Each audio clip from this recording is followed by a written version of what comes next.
নমস্কাৰ সমূহ বিটিআৰবাসী বঙালী ৰাইজ আৰু 13 নং চিৰাং সমষ্টিবাসী বঙালী ৰাইজ।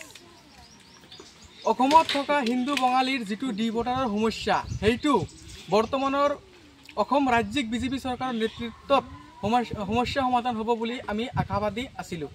কিন্তু তাৰ বিপৰীতে অসম ৰাজ্যিক বিজেপিয়ে বঙালী সমাজৰ লগত প্ৰতাৰণা কৰিছে আৰু অসম ৰাজ্যিক বিজেপি চৰকাৰে ডি ভোটাৰৰ সমস্যা সমাধান নকৰে।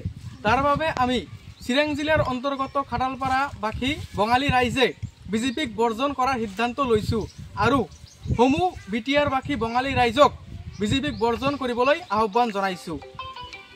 বিজেপিৰ যিটো দুমুখীয়া ৰাজনীতি আজি আমাৰ গোৰ্খা আৰু ৰাজবংশী সমাজৰ যিটো ডি ভোটাৰৰ সমস্যা আছিল সেই কেছবিলাক উদ্ৰ হ'ব, কিন্তু তাৰ বিপৰীতে আমাৰ বঙালী সমাজক মাহী আইৰ দৃষ্টিৰে চোৱা হৈছে। গতিকে আমি আগন্তুক বিটিআৰ নিৰ্বাচন আৰু আগন্তুক অসমৰ বিধানসভা নিৰ্বাচনত বিজেপিক বৰ্জন কৰাৰ সিদ্ধান্ত লৈছোঁ। ধন্যবাদ।